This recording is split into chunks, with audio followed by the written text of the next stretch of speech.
कहानी की शुरुआत में हम कैरिक को देखते हैं जो एक जवान शेप शिफ्टर है। वो अपने परिवार के साथ पहाड़ों में रहता है। वो चाहे तो इंसानी रूप ले सकता है, लेकिन ज्यादातर समय वो एक कूगर के रूप में गुजारता है। कूगर अमेरिका में पाई जाने वाली एक बड़ी बिल्लियों की नस्ल है, जैसे हमारे यहाँ पे तेंदुआ और चीता। खैर, उसके परिवार वाले उसे मना करते हैं कि इंसानों से बात मत किया करो, लेकिन धीरे धीरे उसका मन इंसानों को समझने का हुआ, तो उसने अपने परिवार को छोड़ दिया और फिर बाद में एक इंसानी परिवार ने उसे गोद ले लिया। एक दिन सुबह जब वो अपने नए परिवार के साथ नाश्ता कर रहा था, उसने अखबार में एक खबर देखी। उस खबर में लिखा था कि पिछले कुछ दिनों से अलग अलग तरह के जानवर इंसानों पर हमले कर रहे हैं। ये हमले लगातार बढ़ रहे थे। उस दिन सुबह कैरिक ने अपने भाई बहन को बाय कहा और फिर अपनी माँ के साथ गाड़ी में बैठकर निकल गया। उसकी माँ मेलेडी उसे एक नया स्कूल दिखाने लाई थी। सफर के दौरान कैरिक ने देखा कि 2 कौवे उसके पीछे उड़ रहे हैं। उसे लग रहा था कि शायद ये भी शेप शिफ्टर हैं। शाम को सभी परिवार के लोग थक गए और रास्ते में एक होटल में रुक गए, लेकिन वो कौवे अभी भी उनके पीछे थे। रात में कैरिक ने बाहर से कोई आवाज सुनी। वो खिड़की तक गया और देखा कि भेड़ियों का एक झुंड गली की तरफ जा रहा था। अचानक सामने वाली बिल्डिंग की बिजली चली गई। अगली सुबह ये परिवार फिर से रोड पर निकल गया और कुछ घंटों बाद क्लियर वाटर हाई स्कूल पहुंचा।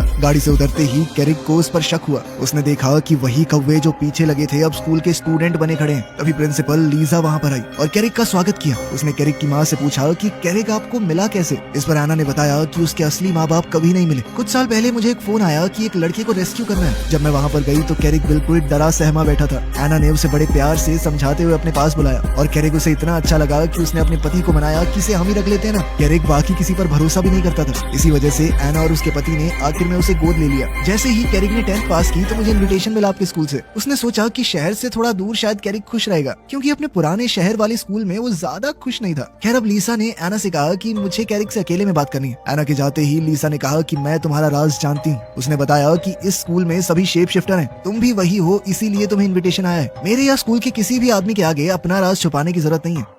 अचानक स्कूल का अलार्म बज गया। प्रिंसिपल तुरंत निकल गई देखने के लिए कि क्या हुआ है। उसने देखा कि कैरिक की माँ और बहन कैंपस में यूं ही घूम रही थी। तो लीजा ने अपने असिस्टेंट से कहा कि उन्हें जल्दी यहाँ से ले जाओ, कहीं वो किसी को बदलते हुए ना देख लें। इतने सारे अलग अलग प्रजाति के जानवरों को एक जगह पर इकट्ठा देखकर कैरिक बहुत खुश हुआ। उसने पहली बार अपने जैसे और शेप शिफ्टर्स देखे थे। जब वो स्कूल के अंदर घूम रहा था, उसकी मुलाकात जेफरी नाम के एक लड़के की गैंग से हुई। उन दोनों के बीच शुरुआत से ही दुश्मनी सी छिड़ गई, लेकिन तभी उनका टीचर जेम्स वहाँ आ गया और उनके झगड़े को रोक दिया। थोड़ी देर बाद स्कूल के सभी बच्चों को इंट्रोड्यूस करवाया गया। एना अपने बेटे को वहीं छोड़कर वहाँ से वापस चली गई। जब वो और मेलेडी वापस गाड़ी की तरफ चले, तभी एक अमीर आदमी एंड्रयू मिलिंग कैंपस में आया। दरअसल एंड्रयू ही स्कूल की फंडिंग चलाता है। अपने परिवार को अलविदा कहने के बाद कैरिक की मुलाकात एंड्रयू से हुई। उसने बताया कि मैं जानवरों की तरह यूं इधर उधर फिरता थक चुका था। मुझे लगने लगा था कि जिंदगी में बहुत कुछ है जो सिर्फ कूगर बन के भटकने से नहीं मिलने वाला। जब वो अपने नए कमरे में आया, उसे स्कूल के रूल्स बताए गए। जैसे ही प्रिंसिपल बाहर गई, एक गिलहरी खिड़की पर आई। उसने खिड़की खोली तो वो छोटी सी गिलहरी अंदर आ गई और अपना परिचय दिया। उसने बताया कि मेरा नाम हॉली है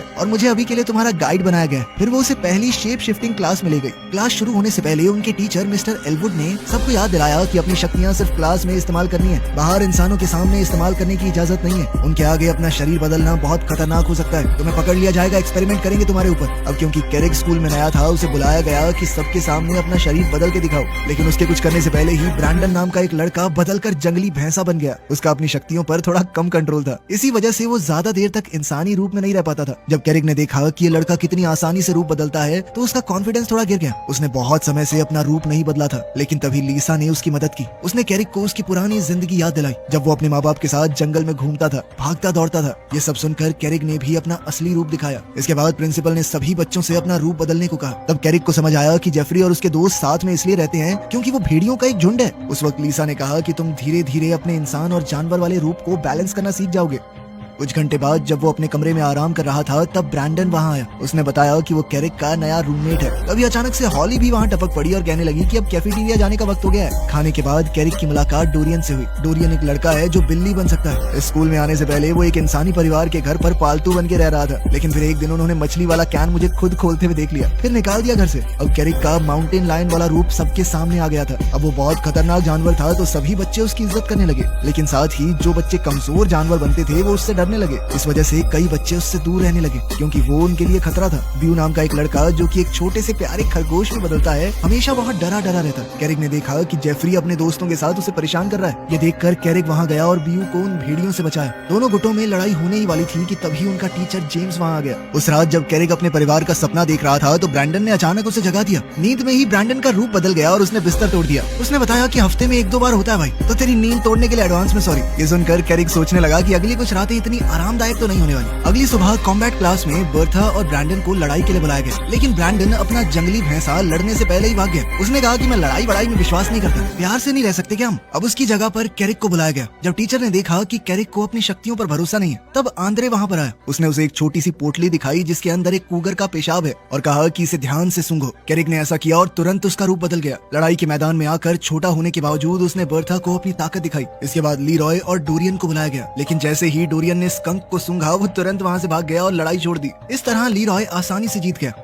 क्लास के आखिर में एंड्रयू ने कैरिक को बुलाया। उसने कहा कि मैं तुम्हें लड़ना सिखाऊंगा। उसने उसे वही पहले वाली पोटली देकर कहा कि आगे चलकर बहुत तरक्की करोगे तुम। जब जेफरी ने देखा कि स्कूल का स्पॉन्सर कैरिक पर ज्यादा ध्यान दे रहा है तो उसके मन में जलन उठी। उसने कैरिक को चुनौती दी कि अगर दम है तो 2 भेड़ियों से लड़के दिखाओ। जेफरी ने कहा कि अगर तुम जीत गए तो हम तुम्हें कभी तंग नहीं करेंगे। शाम को कैरिक अपने नए दोस्तों के साथ ट्री हाउस गया। उसने उन्हें बताया कि वो चुनौती ले चुका है। ये सुनकर ब्रैंडन तो चिंता में पड़ गया। उसने कहा कि अगर लड़ते हुए पकड़े गए ना तुम्हें स्कूल से निकाल देंगे, लेकिन कैरिक ने कहा कि एक बार शेर ने जो बोल दिया वो बोल दिया। जब हॉली समझ गई कि हम इसका मन तो नहीं बदल पाएंगे तो उसने कहा कि हम भी जितना हो सकेगा तुम्हारा साथ देंगे। ब्रैंडन ने कहा कि मैं भी देखने जाऊंगा कि कैसे तुम उन भेड़ियों के छक्के छुड़ाओगे। उस रात तीनों दोस्त चुपके से हॉस्टल से निकल गए। कैरिक ने अपनी जेब से वही पोटली निकालकर सूंघी और अचानक बदल गया। जब वो उस जगह पर गया जहाँ लड़ाई होने वाली थी, उसने पूछा कि वो कौन से 2 भेड़िए हैं जो लड़ेंगे, लेकिन तब जाकर उसे समझ आया कि उसके साथ तो धोखा हुआ है। 2 भेड़ियों की बजाय जेफरी और उसका पूरा झुंड उसके चारों तरफ आ गया। फिर भी कैरिक पीछे नहीं हटा। वो उन सबसे ज्यादा ताकतवर था, लेकिन भेड़ियों ने पीछे से हमला किया और सब मिलकर उसे गिराने लगे। अपने दोस्त को मुश्किल में देखकर हॉली ने ब्रैंडन को पहाड़ी से धक्का दे दिया ताकि वो रूप बदल कर लड़ाई में जा सके। ब्रैंडन ने भेड़ियों का ध्यान भटकाया और कैरिक ने हमला किया। तब जेफरी और उसका झुंड मजबूर होकर पीछे हटने लगे। अगली सुबह क्लास में जेम्स ने देखा कि कुछ बच्चे घायल हैं। उसने उनको मरहम पट्टी के लिए भेजा। जब उनसे पूछा गया कि चोट कैसे लगी तो सब अलग अलग बहाने लगाने लगे, लेकिन ये साफ पता चल रहा था कि उन्होंने रात को लड़ाई की है। प्रिंसिपल लीसा ने कैरिक को बुलाया थोड़ी पूछताछ के लिए, लेकिन उससे पहले ही एंड्रयू से अपने साथ ले गया। गाड़ी में चलते हुए एंड्रयू ने बताया कि मैं जानता हूँ कल रात क्या हुआ। उसने कहा कि एक असली माउंटेन लायन को अकेले ही सारे भेड़ियों को हरा देना चाहिए था, चाहे वो 4 हों चाहे 10। कैरिक ने बताया कि मैंने अपने परिवार को दरअसल छोटी उम्र में छोड़ दिया, इसीलिए मैं कभी शिकार करना सीख नहीं पाया। ये सुनकर एंड्रयू ने कहा कि मैं तुम्हें शिकार करना सिखाऊंगा, क्योंकि वो चाहता है कि कैरिक एक असली शिकारी बने। जब वो स्कूल वापस आए तो लीसा ने एंड्रयू को डांटा और कहा कि किसी भी स्टूडेंट को खास ट्रीटमेंट नहीं देना। फिर उसने कैरिक से भी कहा कि अगर यहाँ पर रहना है तो नियमों के हिसाब से रहना होगा। साथ ही प्रिंसिपल ने धमकी दे डाली कि अगर आज के बाद लड़ाई करते हुए पकड़े गए तो सीधा बाहर। लीसा के जाने के बाद हॉली और ब्रैंडन आए। क्या हुआ? तब कैरिक ने लू को जंगल की तरफ जाते देखा।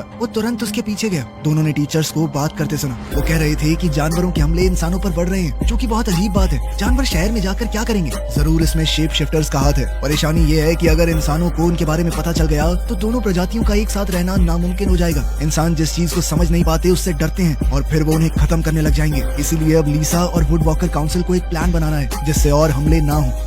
वापस आते वक्त कैरिक ने लू को बताया कि जब मैं अपनी माँ के साथ यहाँ पर आ रहा था तो उसने 4 भेड़ियों को इंसानों पर हमला करते देखा था, और अब तो ये बात पक्की है कि वो जेफरी और उसके दोस्त ही थे। अगले दिन एंड्रयू कैरिक को जंगल ले गया उसकी पहली ट्रेनिंग के लिए। उसने कहा कि वो जितनी बार रूप बदलेगा उतनी ही आसानी से अपने दोनों रूपों को कंट्रोल कर सकता है, तब जाकर तुम अपनी पूरी ताकत को समझ पाओगे। शिकार शुरू होने से पहले कूगर ने अपना शिकार चुना और धीरे धीरे दूर गया ताकि एक जाल बिछा सके। उसने हिरन को पकड़ लिया, फिर दोनों ने मिलकर शिकार को खाया और कुछ घंटों बाद स्कूल लौट गए। बात करते वक्त एंड्रयू ने बताया कि मेरी एक बेटी थी, अगर आज वो जिंदा होती तो तुम्हारी उम्र की होती। उस दिन लंच टाइम पर लू ने देखा कि उसके दोस्त ने खाना नहीं खाया। उसने पूछा कि भूख नहीं है क्या तुम्हें? तब कैरिक ने बताया कि सुबह एंड्रयू के गया था और आज मैंने अपना पहला शिकार पकड़ा। ये सुनकर लू वहाँ से उठकर चली गई, क्योंकि उसे याद आया जिस दिन एक कूगर ने उसकी माँ पर हमला किया था। तब से वो कभी भी सही से चल नहीं पाई। अपने दोस्त से माफी मांगने के लिए कैरिक उसके पीछे जंगल में गया, लेकिन उस तक पहुँच नहीं पाया। शाम को अपने कमरे में सोने की कोशिश करते वक्त कैरिक ने जेफरी की चीख सुनी और खिड़की से देखा कि भेड़िए कुछ साजिश कर रहे हैं। ये जानने के लिए कि क्या गड़बड़ है, कैरिक उनके पीछे गया और जल्द ही वो लोग नजदीकी शहर तक पहुंचे।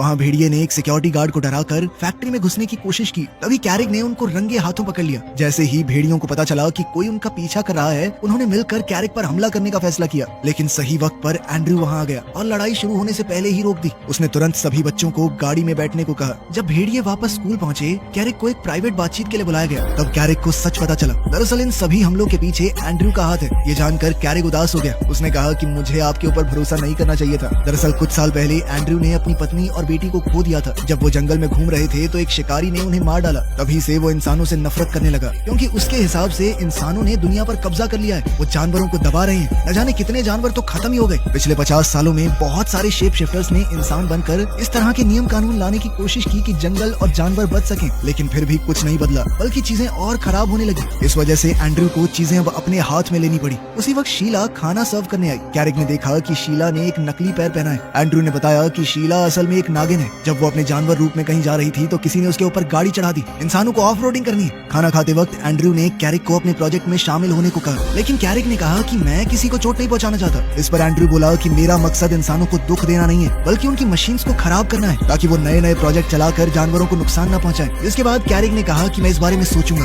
बाकी चिंता मत करो, मैं आपके बारे में तो किसी को नहीं बताने वाला।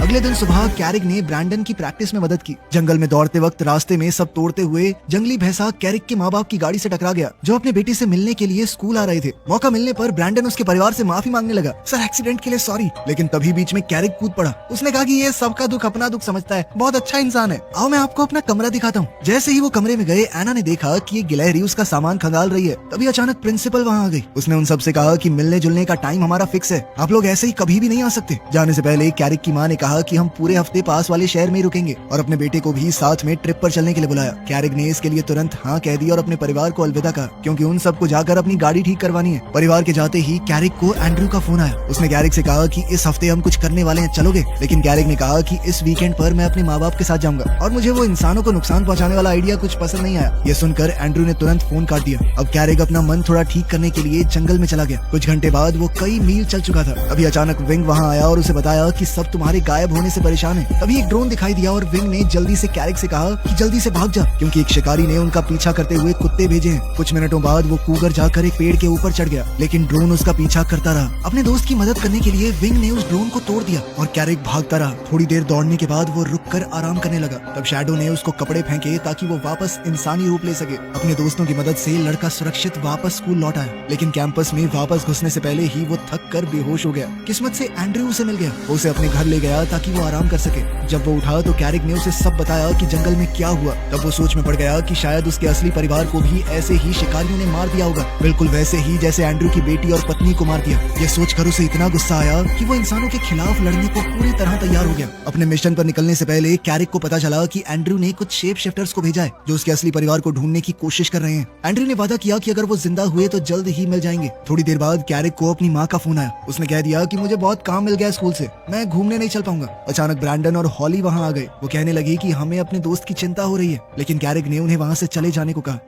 थोड़ी देर गाड़ी चलाने के बाद वो लोग एक खास जगह पर पहुंचे। वहाँ एंड्रयू ने सबको टीम में बांटा और कैरिक को कहा कि जंगल के जानवरों को यहाँ से दूर भगाओ। इस बीच जेफरी और उसके भेड़िए मजदूरों को वहाँ से निकालने में लग गए ताकि कोई जख्मी ना हो। कुछ खरगोशों को भगाने के बाद कैरिक ने देखा कि उसके माँ बाप वहीं पर कैंप लगाने आए हैं। अब वो अपने माँ बाप को बचाने के तरीके सोचने लगा, और अब डर से कांपते हुए कैरिक को अपने मेंटोर का फोन आया। एंड्रयू ने कहा कि मैंने तुम्हारे परिवार को उसी घाटी में टेंट लगाते हुए देखा है, लेकिन चिंता मत करो, उन्हें कोई खतरा नहीं है। वहाँ गुस्से से घूमते हुए भेड़ियों को देखकर कर्मचारी बहुत डर गए और वो वहाँ से बचकर भागने के लिए ट्रक में चढ़ गए। जैसे ही लोग निकल गए, डैन गाड़ी में चढ़ा और लगने लगा। कैरिक ने उससे कहा भी कि मिशन को रोक दो, मुझे डर लग रहा है, मेरा परिवार शायद खतरे में है। तभी ब्रैंडन और हॉली भी मदद के लिए आ गए। जब शैडो और विंग ऊपर से उड़ते हुए आए तो भेड़ियों ने डर के मारे सारा काम छोड़ दिया और दुम दबाकर वहाँ से भाग लिए, क्योंकि उन्हें डर था कि उनकी इस करतूत की खबर स्कूल तक न पहुँच जाए। उसी वक्त लू वहाँ पर आई और डेरिक को समझाने लगी कि काम बंद करवाने के और भी बहुत सारे तरीके हैं, अगर सब तोड़ दिया तो इंसान बदला लेंगे। लेकिन उसने बात नहीं सुनी, उसने लू को धक्का दिया और तभी कौवे उस पर टूट पड़े। गुस्से में डेरिक एक बड़ा भालू बन गया, लेकिन इस बार अपने दोस्तों को बचाने के लिए ब्रैंडन भी लड़ाई में कूद गया। हॉली की मदद से कैरिक ने डैन को गाड़ी से धक्का दिया और खुद कूगर बनकर उसका पीछा करने लगा। लेकिन तभी एंड्रयू आया और उस लकड़ी के फट्टे को निकाल दिया जिसने गाड़ी को नीचे गिरने से रोका हुआ था, जिससे गाड़ी खुद ब खुद चलने लगी।